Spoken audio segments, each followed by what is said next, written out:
Welcome, welcome, welcome, powerful listeners, to another episode of the Powerful Inc. Startup Stories podcast. We are going to go on quite a wonderful adventure today with my dear guest, Jillian Abbey, the CEO of Storyteller Soul. So Jillian's story comes from this,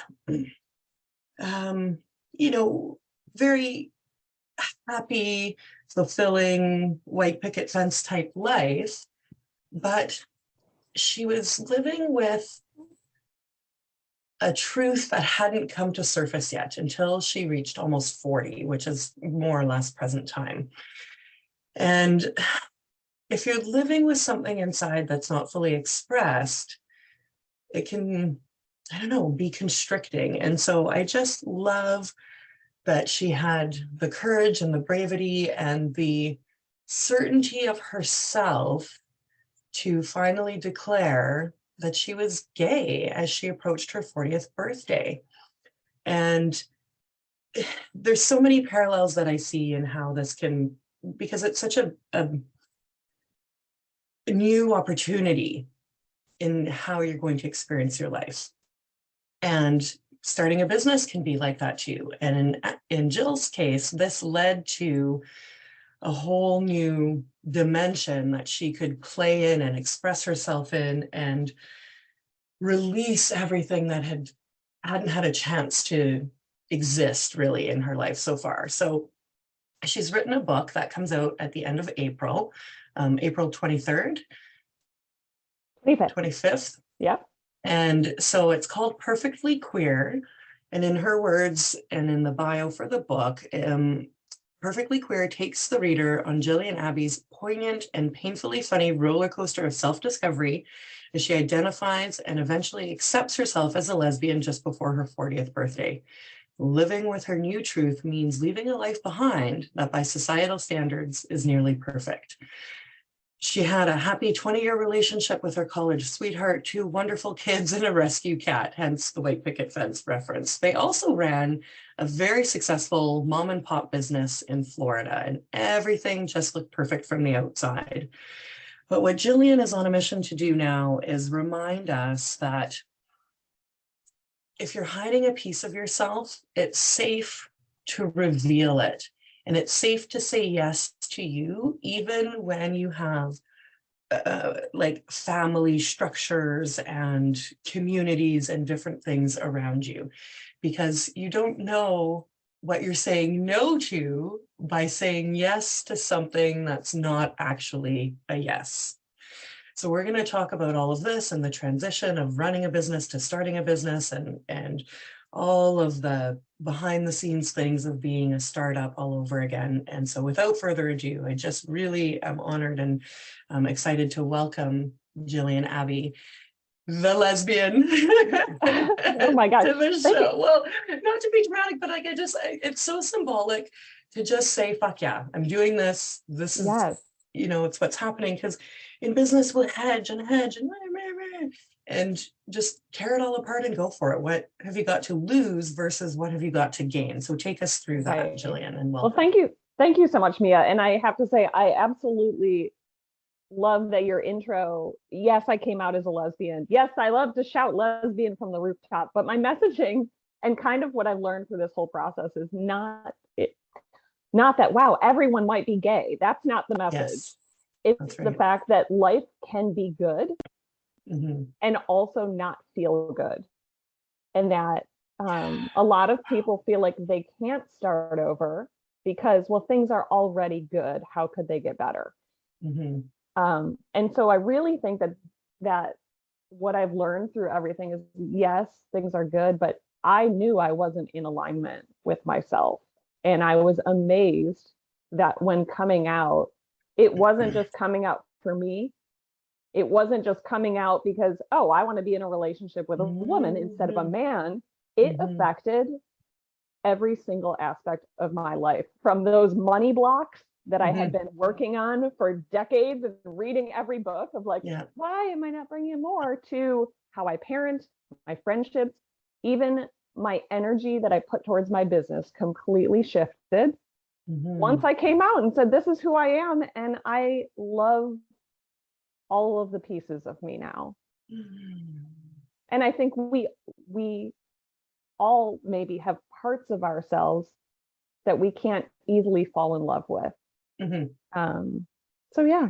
So welcome to my story. But we accept them, right? Or work to, or just appreciate that they're there, like a box of stuff in the attic in storage, like it's still part of the whole thing. And so we bring it with us. So this is just it. And the beautiful parallels of saying that deeper yes and opening up what reveals as a result of that is such a sort of like unlimited application to really getting to know yourself, and then having the decision and the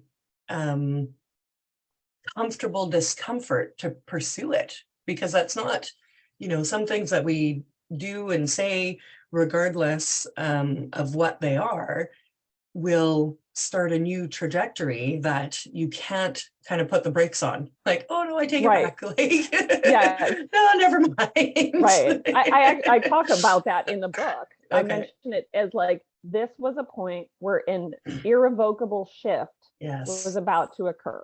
So me coming out to my husband, I knew would fundamentally, whether we decided to stay together or not, it was going to cause a shift in our relationship. And I think those are the points in our lives where things get really scary. But I was thinking about this the other day too. So when I was a little kid and, you know, in school, they say, what do you want to be when you grow up? I wanted to be a trapeze lady. Right. And I kind of feel like I have stepped into that role, metaphorically speaking, because it's like the thing that's great about a trapeze artist is not them standing on the platform holding onto the bar. It's when they finally leap. Let go. And that's what's amazing. And I think too, so many times, even in our businesses, like we want the greatness, we want the wow, we want people to go like, look what they did. But you have to get off the platform for that to happen. There's nobody who's done a wow moment where there was no fear or no risk involved. Well, and fear, right? This idea of fear. I'm so over that word. I know, me too. In the sense of like, it's just the unknown and we're not going to die. And the fear of staying the same versus the fear of change, which change happens anyway. So, you know, how can we practice letting go? Because a trapeze artist will practice over a net, will practice for, you know, months on end. The training regime is not what we experience when we go to Cirque du Soleil or comparable. Yeah. That is the result.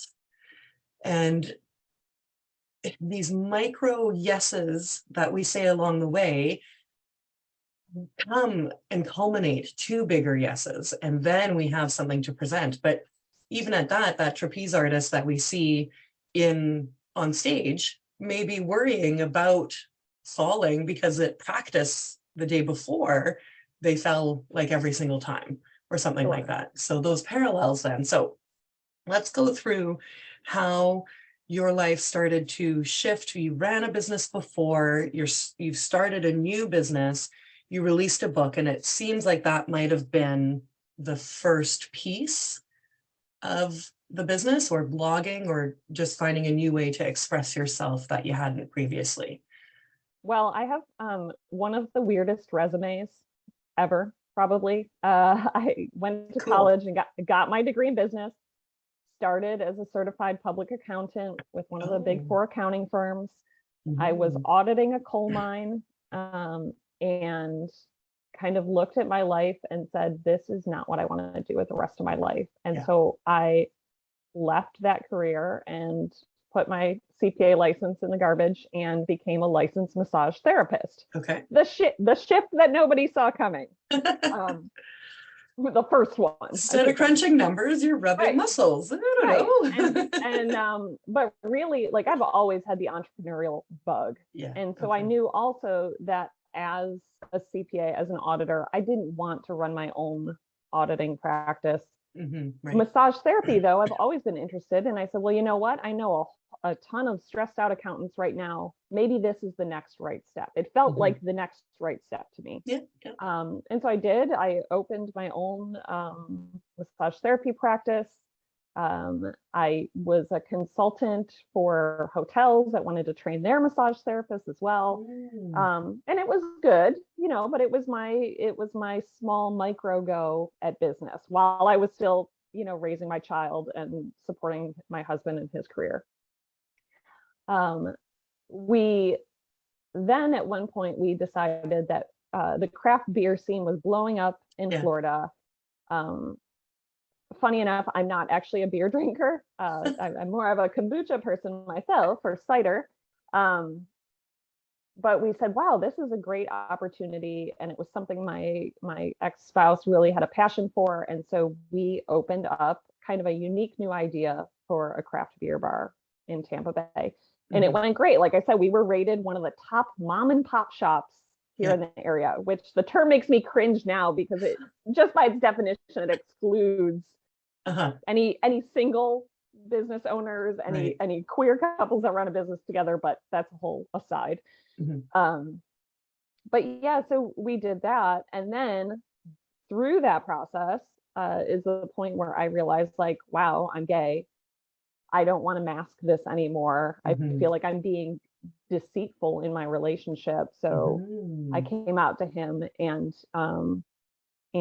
as you were talking about, you know, how trapeze artist practices, before I made the decision to come out to him and have that big shift, and this is another chapter in the book, I wrote all of the scenarios that I thought could happen if I came out to him.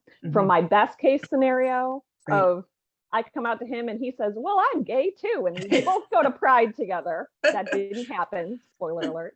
To the worst case scenario that he says, get the F out of my house. And I had a go bag packed with some cash in case that was the end. I didn't think at all that would be the result, but I wanted to make sure I was prepared. You know, like the trapeze artist, you want to make sure that whether you fall or you fly, you know how to handle it. So we eventually arrived at the conclusion that divorce was the right thing for both of us to do. And at that point, we had to co-parent our children. And for the piece of that, I said, you know what, I don't think we should run this business together anymore. And craft beer is your passion. You know, you can, it's yours, and I'll figure this out. And so on the side, I had always been kind of doing copywriting for companies. It started out with a friend who was like, hey, I'm a kombucha brewer and I need a label for my bottle. Can you just write something? And I said, sure, I don't really do this, but if you like it, pay me. And if you don't, no hard feelings. Okay. And she liked it. And so I just started with her business. And then her graphic designer said, well, I have another client who's looking for help with words. And so always, you know, for over a decade now, I was helping small businesses craft words, whether that was for a wrap for their van, advertising, or blogs, or their web content, whatever they needed. Small, I wrote words. Specific marketing language for products. Yes. So basically what copywriting is now. So I kind of started as a copywriter inadvertently without even realizing it, I remember Googling what copywriting was when somebody first mentioned it, because I didn't even know. They're like, oh, you're a copywriter. And I said, yeah, sure. I think so. So anyways, so when I left the bar business, I was already changing every aspect of my life anyways. And I said, you know what? I want to figure out, I love writing.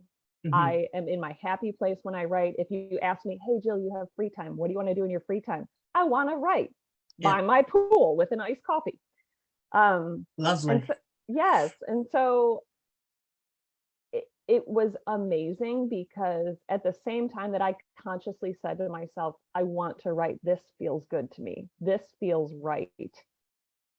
Clients started finding me. I've never had to advertise my business. And I know that's kind of a unique gift. And I may have to in the future. I just haven't yet. But clients have always found me. And what I really love now is I realize I don't actually enjoy copywriting. I love storytelling. And that's why I think it was fitting that I named my business Storyteller Soul back when it was a copywriting thing, because I think intuitively I knew where I wanted to go with it. So now most of the writing I do is for corporate executives who want to connect better with their people and share their mission and vision, but in a very tangible way. And so I take their personal stories, I take their business struggle stories, and I tie that to the messaging that they want to convey, so that they can reach their associates in a more compelling way. So there's so much fun juiciness in the shaping to who you are today and what you just shared.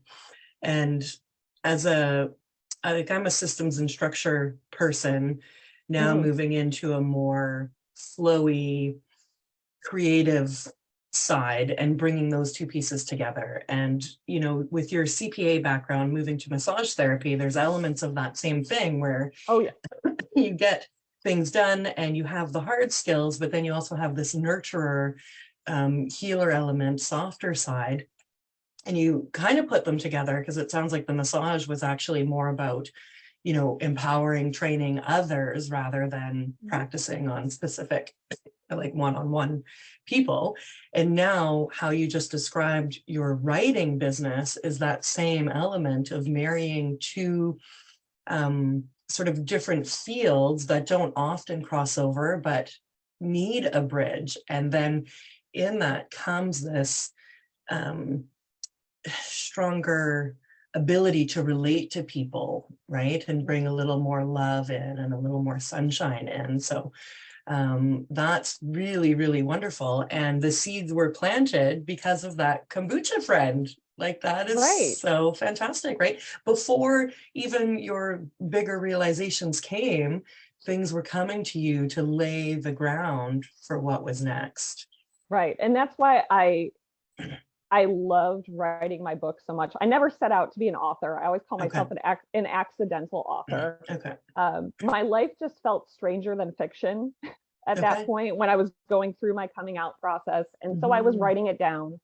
And yeah, as you said, it was fascinating to have to sit down and look back at my life in retrospect and say, wow, it all fit. I see how it fits together now. Because as I was going through it, and I'm sure there are people who can relate to this, I felt like I was always seeking.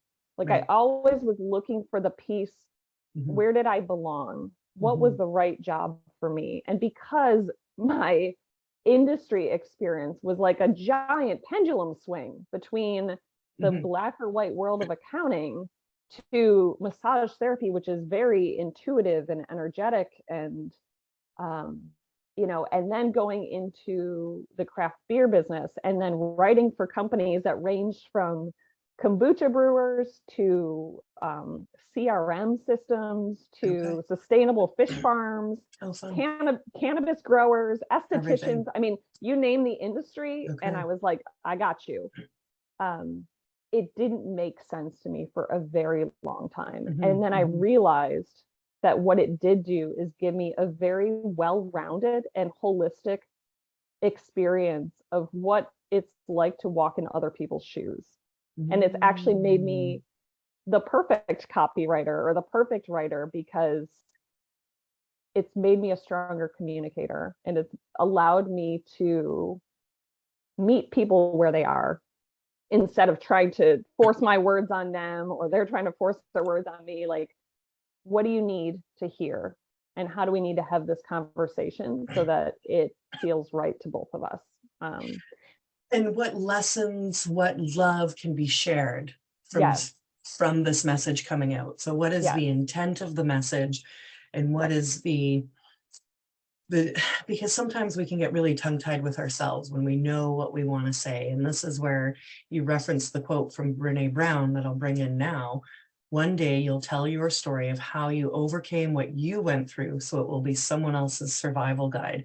And so what you're describing, Jill, is this element of helping people articulate that in a meaningful way to reveal themselves, right? But with a purpose, in hopes of reaching somebody else who needs it at that point in their journey.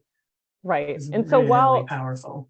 Yeah, and while executive storyteller is the way that I pay the bills nowadays, really my passion project and where I commit myself through my book and my blog and my own podcast is, I love the fact that you mentioned love, because that is the foundation of all of it. When I've looked back at everything, it's like people just need to feel loved, whether for themselves or elsewhere. And so many of the conversations that we're having now that don't go anywhere is because they're not rooted in love. We're not looking for a solution. We're just looking to spew our words out. And so, and I get it, because trust me, every time before I hit post on social media, I have to be like, Jill, is this loving? And sometimes it's not. Sometimes it's me just being snarky and I have to say, okay, I don't know if this really feels aligned, you know, because we're human. Also, there's sometimes we just want to prove a point,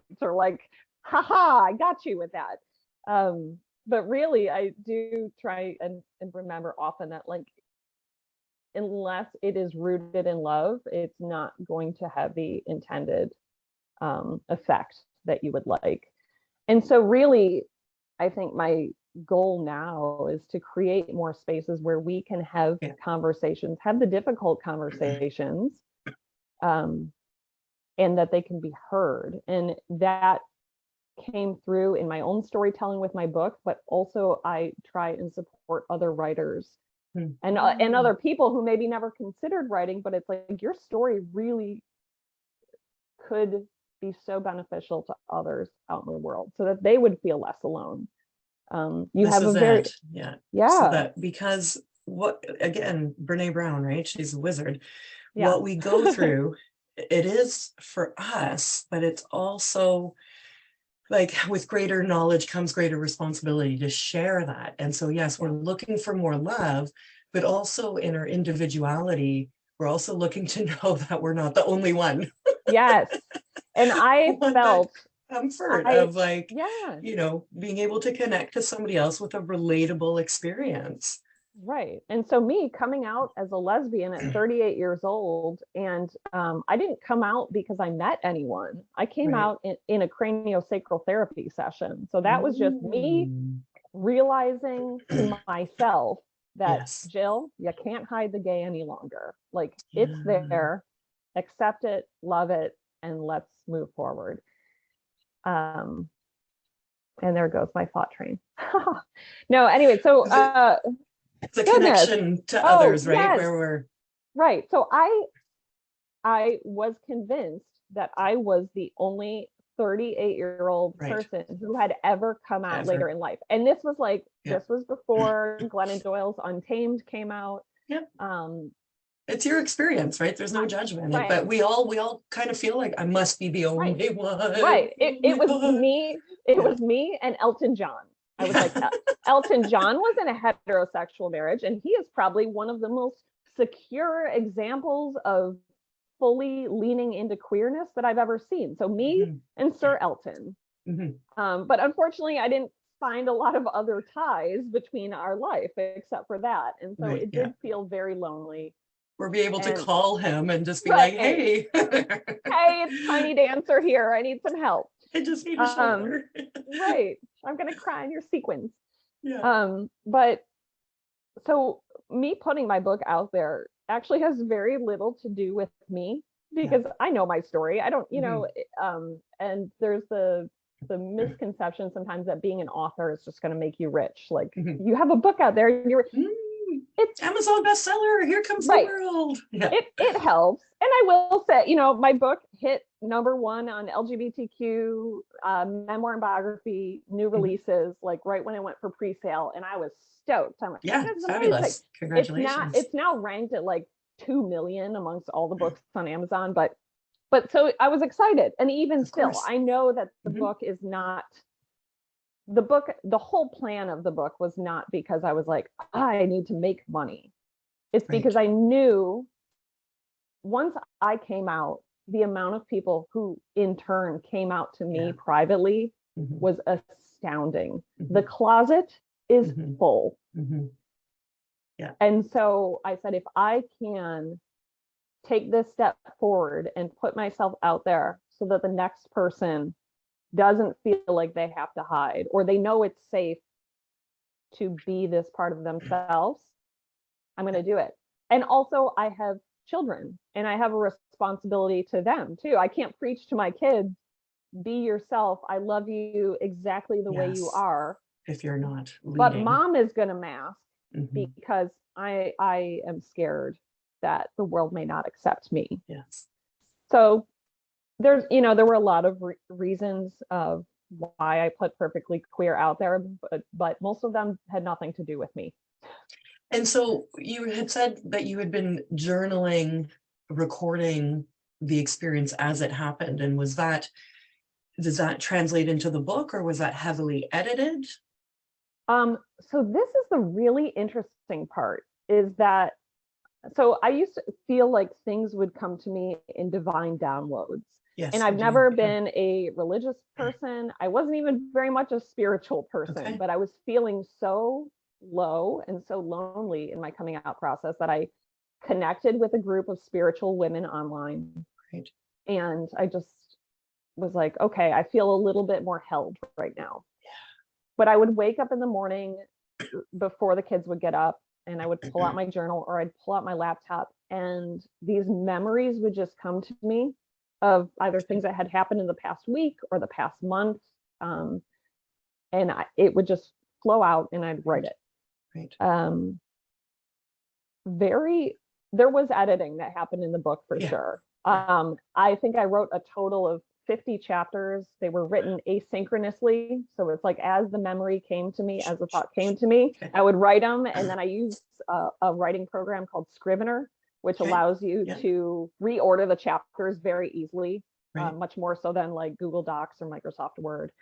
And so Scrivener allowed me to take all of my thoughts and put them in chronological order. But then what I realized before I submitted my book proposal is that there's a quote I love from Nadia Bowles-Weber, that, and she's a preacher, and she says, we need to preach from our scars, not from our wounds. So you need to do some level of healing before you can effectively share your message. And so I went back through and I read the chapters where some of them were very much an open wound. And it read that way. There was a lot of raw emotion to them, but not in a good way, in a very kind of chaotic, I'm still trying to figure this out way. So there was a process of kind of editing down the chapters. And then I, at the urging of my friends in the spiritual women's group, and I have a life coach who is phenomenal. They both said, I think you need to submit this to Hay House in the writers contest. And I said, Hay House doesn't do a lot of memoirs. I couldn't find any books in their library that were like openly LGBTQ subject matter books, even though they've always supported queer creators. And so I just said, this book doesn't stand a chance. This is not their usual fare of what they offer. And it won. And I was completely flabbergasted. I mean, when I saw that Reed Tracy, the CEO of Hay House, had called my phone and left a voicemail, I thought that my credit card had expired, and it was some auto message that was saying like, hey, we need your updated credit card information. But he said, no, you won.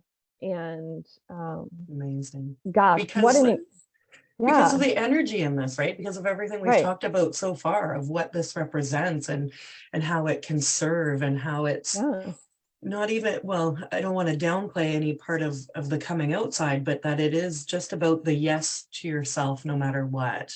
Right.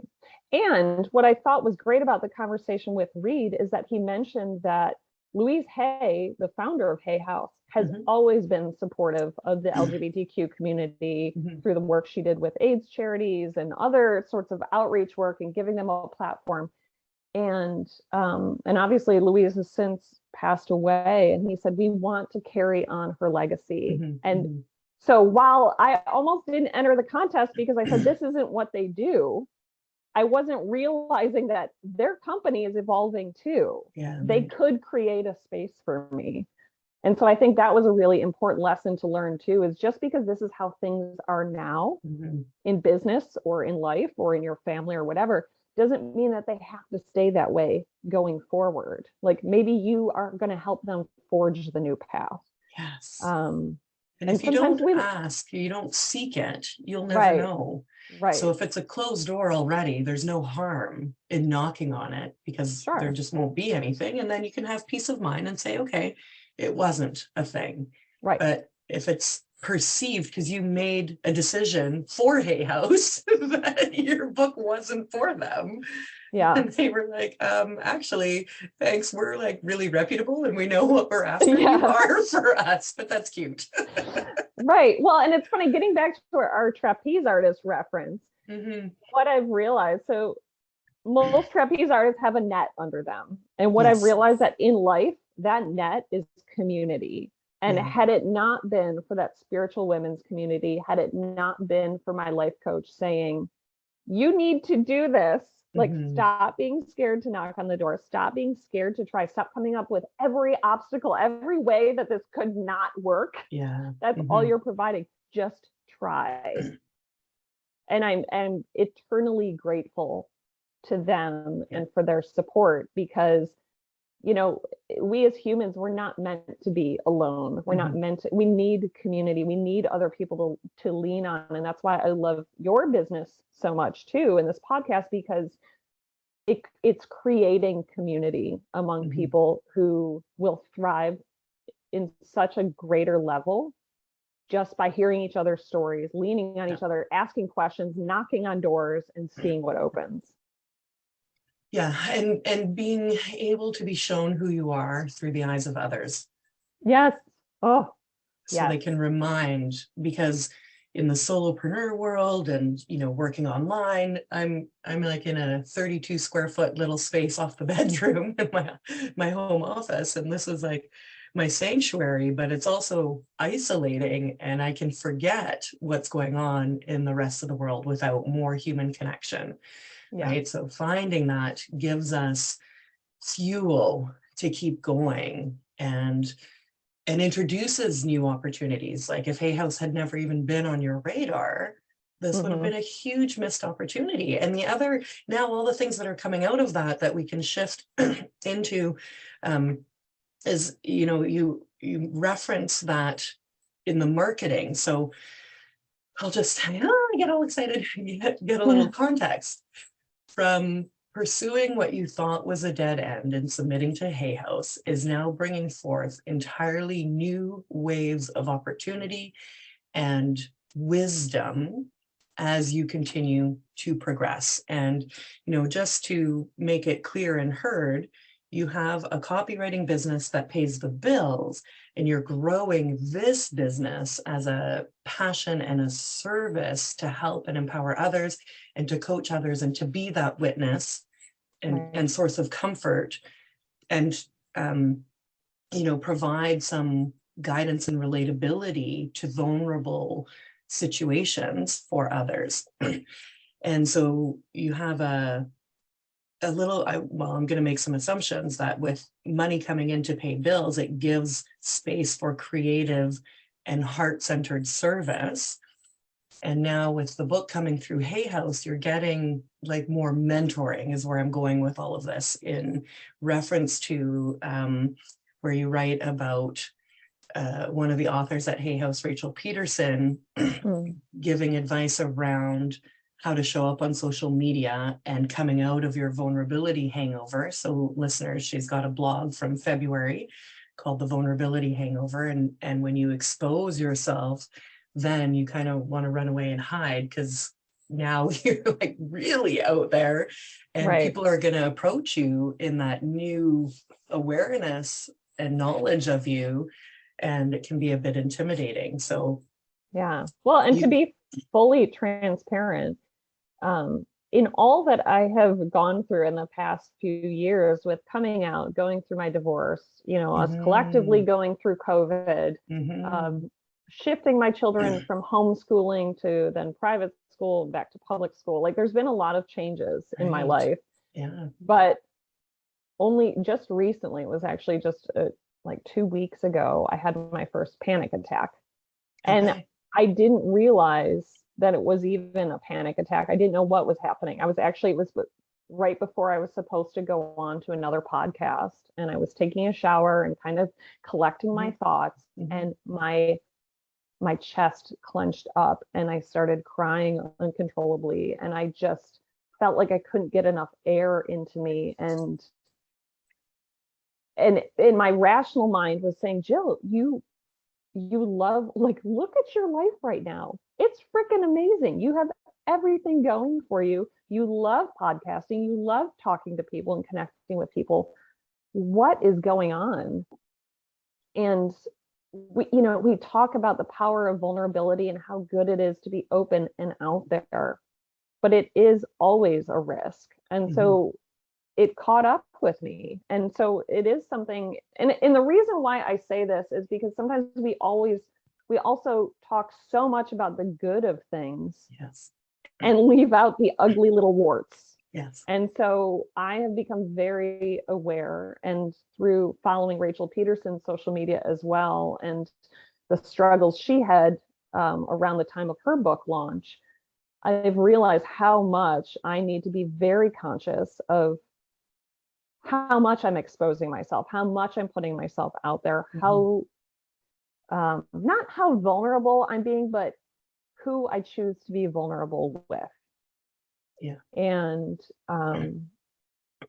so it is a learning process, and it is really exciting. And I love how the pieces of my business that pays the bills, and then my passion projects, they really do intertwine so much. I mean, there's so much passion in my business, and then there's so many things I've learned from the companies and people I've written for that has helped me tell a better story, or me connect better with others, through my blog Queer Abby, or through my podcast, or through I'm also on the board of a nonprofit here in Florida called Tampa Bay Homeschool Inclusive Events, and we hold proms and fall dances and things for all middle schoolers and high schoolers that maybe have felt pushed out of their school space because of their gender identity, or their who they're in a relationship with,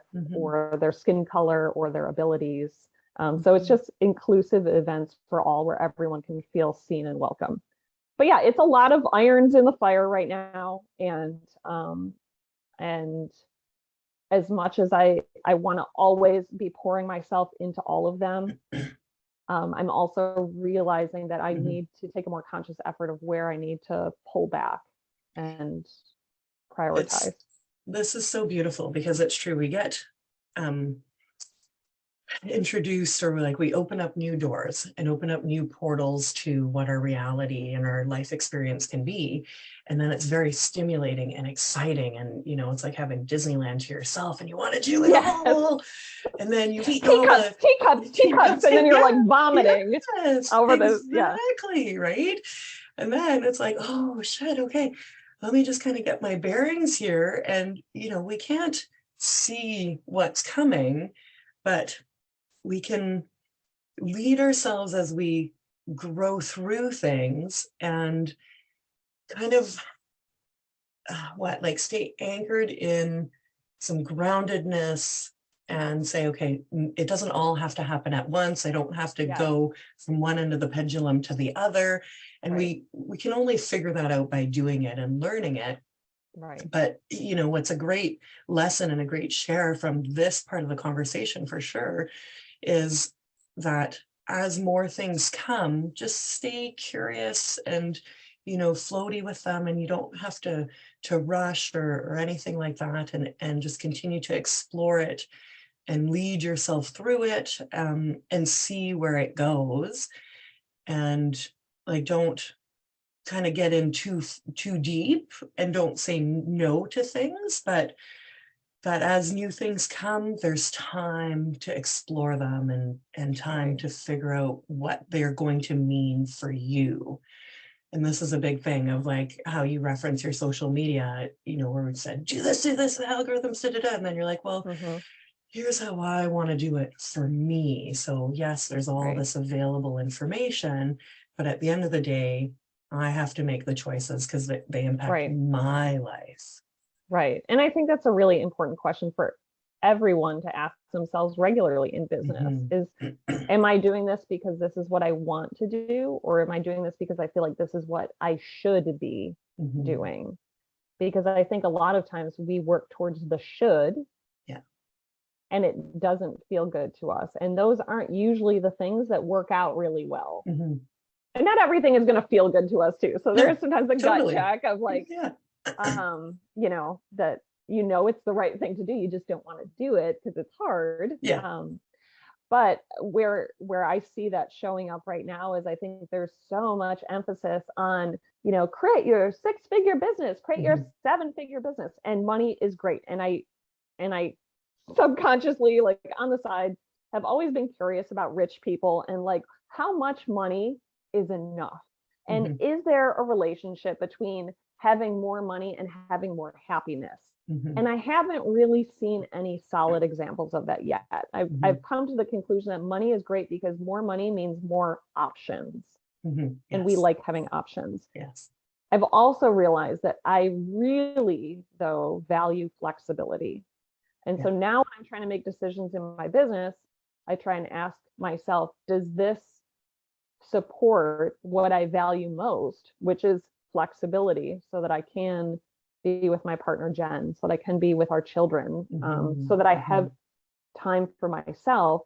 Or am I just doing this because I want to pad the bank account a little bit more? And then I'm just going to go blow it on a sushi dinner anyways. Like, you know, like, what am I doing this for? And so, and I don't want anyone to take that the wrong way too, because if you are lacking money, if you are struggling to get by, if you're paycheck to paycheck, bringing in more money so that you can get to a level of comfort is important. It's part of that why for that person. Absolutely. 100%. There's nothing wrong.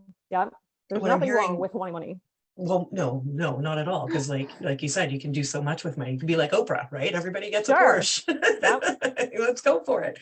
But what's coming from here, how I'm, you know, seeing this is the more that becomes available to us as an opportunity for us to then really reflect on who we are and whether or not it's a fit. So this example I gave of like Disneyland being at your feet is like, well, how am I going to approach this for me and make it work? So to try and like really kind of articulate this is, as more things become available, keep coming back to self and checking in from where you're at and what is true now and what is next now. Because the more you do that, you'll never run out of opportunities and options and things. Like, the world is bustling abundance, right?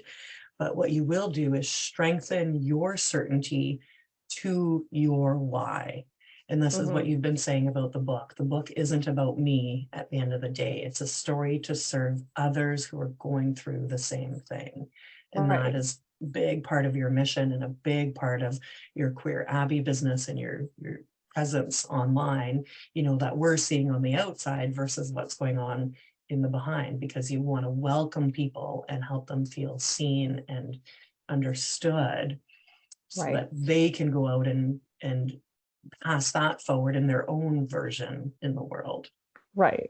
And the book is called Perfectly Queer, but it's not about that only. It's not just a book for queer people. The reason why, and this is something I really debated. So the perfectly part is because I am a recovering perfectionist, and I think there's a whole lot of people that probably feel that, women particularly, that feel that to their cores. So I had to share the role that perfectionism played in my life. And then it was important to me to put queer on the cover because there's so much energy around the word, either positive or negative. And I almost kind of want, if queer could just become a word instead, like if the book was called Perfectly Lovely, there's no charge to that. Nobody would have a problem carrying around a book that says that, or Perfectly Happy, or Perfectly Employed, whatever, you know, it's just perfectly perfect. Right, perfectly perfect. It's just descriptors of people. Queer is just a descriptor.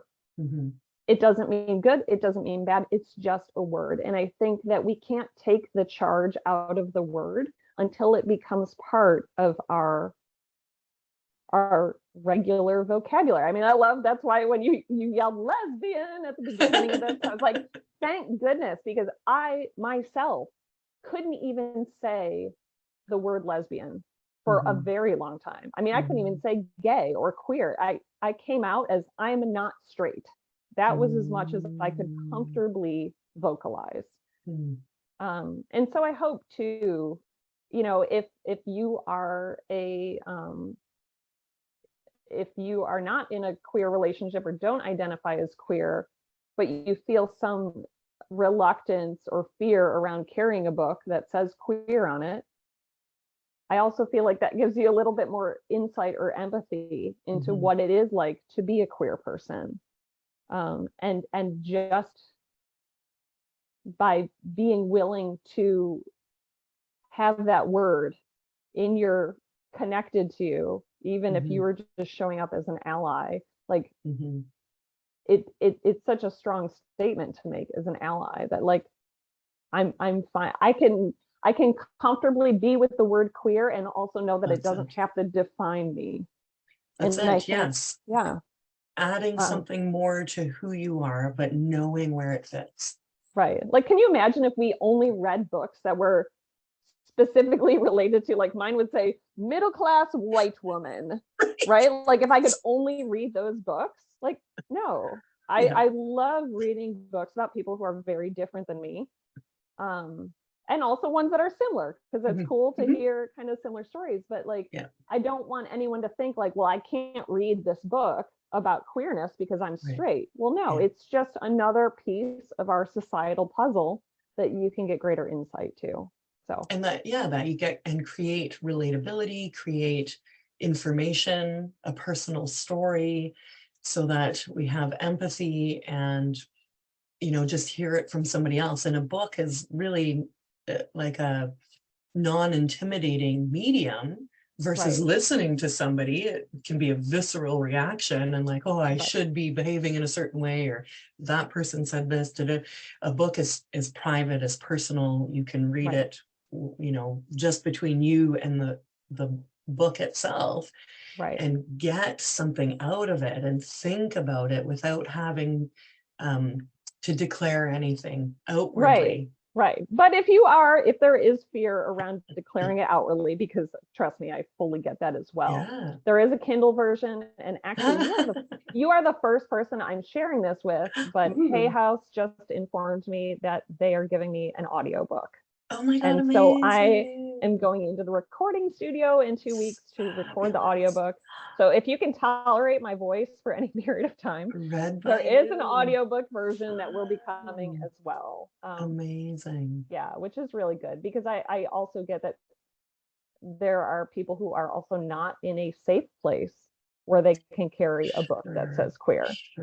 Yeah. Or especially, I mean, gosh, when I was closeted, when I knew that I was queer, but wasn't out, I would not go. You would not catch me with anything that looked remotely rainbow. Extra resistant. Right. I felt like if I did anything that was remotely indicative that I could be a lesbian, like, you know, like I'm not even going to wear flannels anymore. Somebody will like it would automatically out me. So that's what was really important, that there be other ways that people could receive this book without feeling exposed as well. So there's that. Incredible. Yeah. Incredible. So the book releases at the end of next month. So in April. Yes, April 25th for Lesbian Visibility Week, the week that everybody knows about and celebrate. Like most lesbians, I don't know if they know about Lesbian Visibility Week, but yeah, they will now. They will now. I know. I'm making it a thing. Not really. But yeah, so I'm really excited. It's available across the US, Canada, and the UK. And I'm just so grateful to you to be able for us to connect today too, because yeah, I just think it's through sharing our stories and seeing each other as people, seeing the humanity in each other, and talking about the hard parts of life, that it's like that's where we grow. That's where the good stuff is. And know that we're not as different as we like to think we are. Right. Absolutely. Even me and Elton John, we've got more in common than I like to admit. But yes. Wonderful. This has been an absolute pleasure. I'm so grateful to you, and thank you for sharing your morning with me and coming on the show. And I look forward to sharing your story with my listeners and seeing the book come out. I'll be following along. You just have such a fun, happy energy on social media, and it's really wonderful to see your creativity come out that way. It's humorous. You've got very cute humor happening on there, and I enjoy checking in to see what's going on. Thank you so much. Thanks. Have a great rest of your day. You too. Bye. Bye.